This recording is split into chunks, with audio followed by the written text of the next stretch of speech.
Bravo l'artiste, votre émission pour parler de l'artiste et ses œuvres. Aujourd'hui, nous allons recevoir un habitué de cette émission, mais c'est pour la première fois que nous la faisons en version audiovisuelle. Mais c'est un habitué de la maison et quelqu'un que vous connaissez très bien. Ou alors, si vous n'avez pas encore vu sa figure, vous avez déjà entendu sa voix maintes et maintes fois. Il s'agit donc de Maître Mayala Vova, qui est artiste, musicien, qui parle de la musique, on pourrait dire un chroniqueur musical, mais en un terme très classique. Maître Mayala ne s'arrête pas là parce qu'il est avocat de profession qui plaide souvent pour les plus démunis. Donc c'est un homme de cœur. C'est lui que nous allons recevoir aujourd'hui avec vous pour parler de la rumba congolaise qui a été marquée sur le tableau mondial, la conservation mondiale, comme patrimoine mondial. La rumba a eu ses marques. Nous allons parler de toutes ces choses en cette journée. L'équipe qui nous accompagne, c'est l'équipe du Studio H. La partie visuelle est tenue par Cédar Louvambano et la partie visuelle par Gloire Ngonzo et Brinel Mabanza Mambote. Pour la production et présentation, Bellarmé Noël Mukendi, Chitangi Tangi du Père Noël, les kings de la meilleure fréquence. On aurait aimé être ici avec Madame Ida qui nous accompagne tout le temps, mais empêchée, nous la saluons de très loin. Mais pour l'instant, nous allons donc prendre une chanson prélude et nous allons entrer dans le vif de cette émission.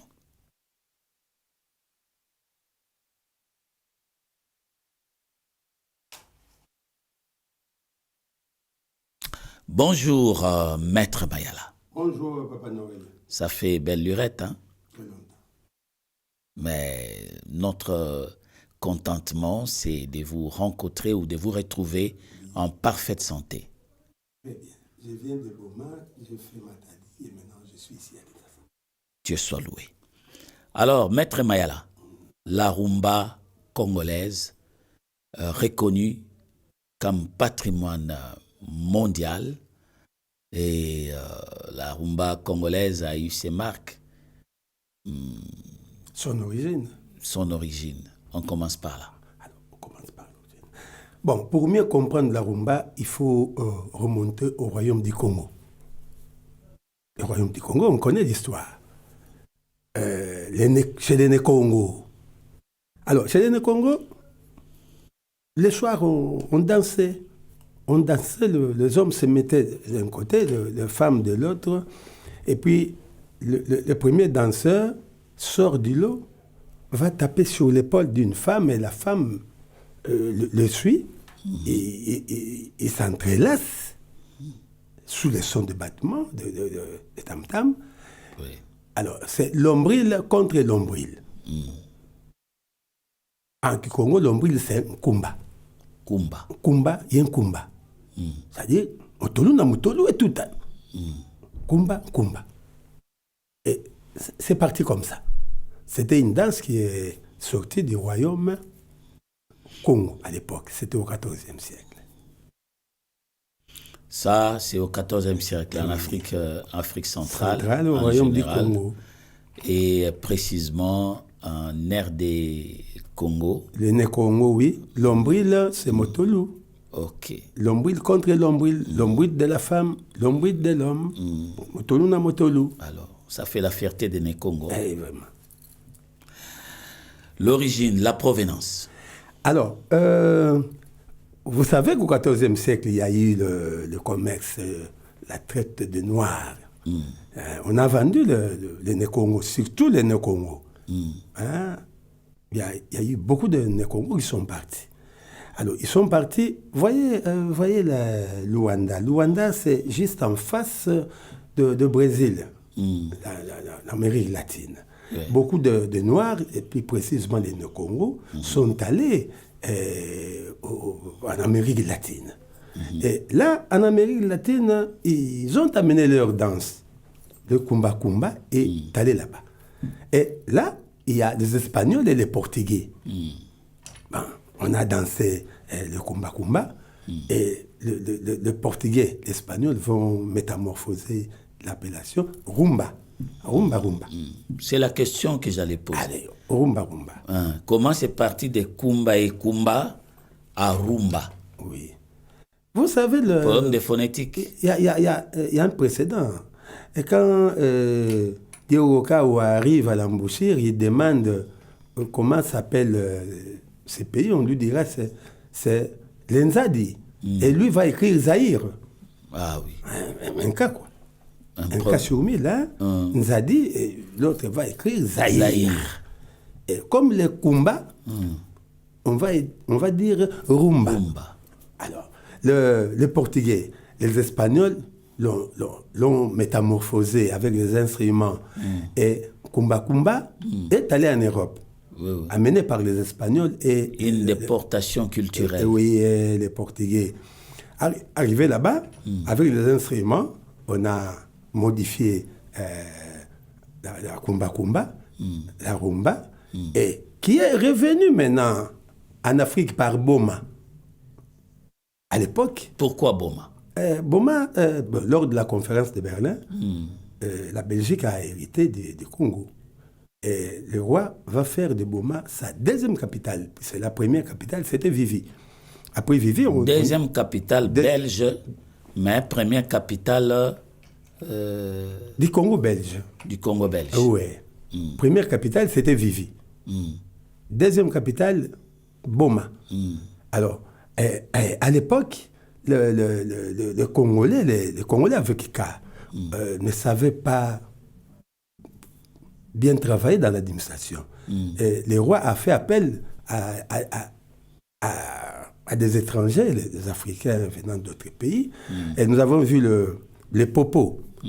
On appelait popos tous ces gens-là qui venaient de Togo, Nigeria, tout ça. On les appelait les popos. Ouais. Alors, les popos sont arrivés à Boma avec leurs instruments de musique, notamment le guitare, les accordéons. Et pendant leurs heures libres, ils jouaient aux guitares, ils jouaient aux accordéons. Et les Congolais, vous voyez, ces gens jouaient comme ça. L'un d'eux sera très célèbre, hein, Adou Elenga. Adou Elenga, c'était un popo, un Togolais. Donc la rumba arrive à Boma. Et modifiée certainement. Vous voyez, nous avons... Bon, prenons un exemple. Hein. Les haricots là qu'on appelle... le Wandou là, vous connaissez le Wandou, oui. Le Wandou. Hein? C'est pour nous ici. Et très souvent, les Congolais n'aiment pas les manger, le Wandou. Mais quand le Wandou quitte Congo, ça rentre en Europe, ça nous revient en boîte, les petits pois. Les Congolais sont très fiers de manger les petits pois. C'est le Wandou. Parce qu'il achète la boîte de conserve. Mais oui, le Wandou parti en Europe revient sous forme. Transformé en boîte de conserve. Maintenant, c'est pour les grands messieurs. Parce qu'il y a les kimundele là-dedans. Oui. Et c'est la rumba aussi. La rumba est partie à Amérique latine, Espagne, Portugal. C'est rentré maintenant en Afrique centrale. La rumba. Voilà un peu l'historique. Ah oui, on aime deux fois les choses qui ont été un peu modifiées, retouchées, ainsi de suite. Alors, qui sont les pionniers de la rumba? Ah, voilà. Les pionniers. Bon, par arrêté royal, Léopoldville sera programmé capitale du Congo belge. Là, nous sommes en 1923. Léopoldville, l'administration doit quitter Boma pour Léopoldville. Et tous ces gens-là, les popos, les Adou Elenga, consorts, amènent les instruments venant de l'Europe par Boma à Léopoldville. Alors, le premier groupe musicaux, c'était les étrangers, là. Les popos, le Ouest africain, les Adou et Lenga, tout ça. Alors, la rumba a commencé à prendre forme aussi à Léopoldville. Ah, oui, oui. Alors, maintenant, à Léopoldville, puis la ville voisine, c'est Brazzaville. C'est Brazzaville. Brazzaville, qu'on appellera Béa. Nous reviendrons là-dessus pour dire Béa, c'est quoi. Puis c'est quand on dit Léopoldville, c'est Léo. Quand on dit Brazzaville, il fallait prendre bras. Mais pourquoi Béa? Béa, je vais vous expliquer ça un peu plus loin. Okay. Alors, la rumba est arrivée à Léopoldville, presque au même moment, puisque il y avait des gens qui travaillaient à Léopoldville et qui résidaient à Brazzaville. Et il y a des gens qui venaient, qui quittaient Léopoldville chaque 6h, 7h du matin pour aller travailler à Brazzaville. À Brazzaville. Alors, un orchestre va voir les jours à Brazzaville, Victoria. Victoria de Brazza. Ah bon? Oui. Victoria, ce n'est pas un nom d'aujourd'hui. Non, non, non. Victoria de Brazza. Et en même temps, ici aussi... Les jeunes d'aujourd'hui, quand vous parlez Victoria, ils voient King Kester. Oh, il y avait Victoria à Brazzaville. Et puis, un de nous va copier. Papa Wendo va monter aussi Victoria de Léo. Victoria de Brazzaville. Oui. Avec, vous avez dit... Polo Kamba. Polo Kamba. Oui, Polo Kamba. Ici à Kinshasa, on a Papa Wendo. Et, ça, c'est Victoria de Léo. De Léo.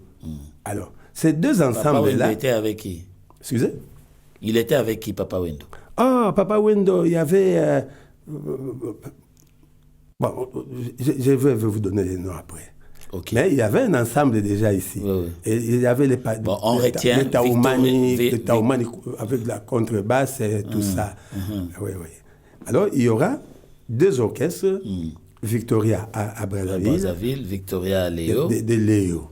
Maintenant, la rumba commence à prendre forme. Okay. Alors, en 52, 53, Kabasele va monter l'African Jazz ici, à Léopoldville.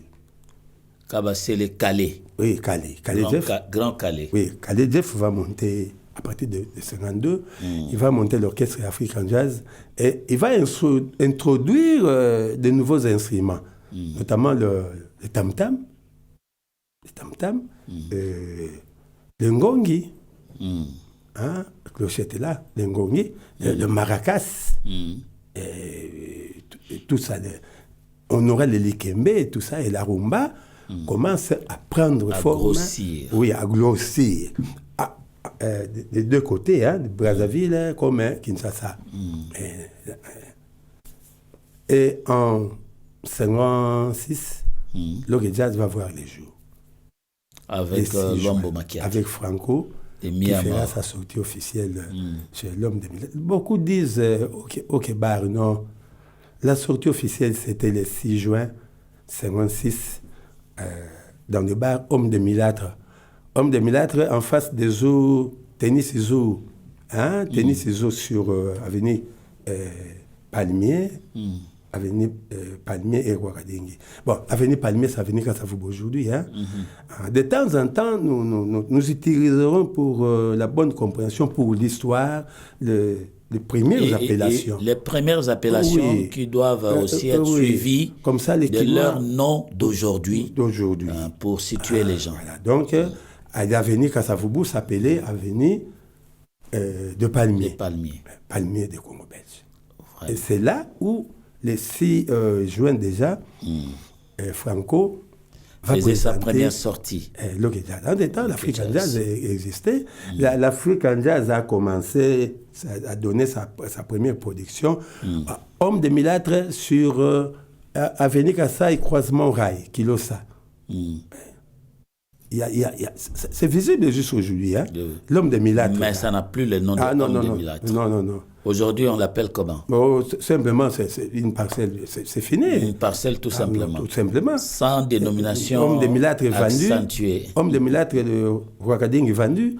L'homme de Milâtre de Kassai là-bas, vendu. Pratiquement, ça n'existe plus. Ça a perdu... un nom. Alors, mais quand nous disons rumba, la rumba, ce n'était pas la seule danse. Hein? La rumba n'était pas l'unique danse. Il y en avait. Il y avait quoi comme danse? Il y avait par exemple le calypso, boléro, il y avait le calypso, il y avait cha-cha-cha, il y avait twist, il y avait charanga, il y avait tango, merengue.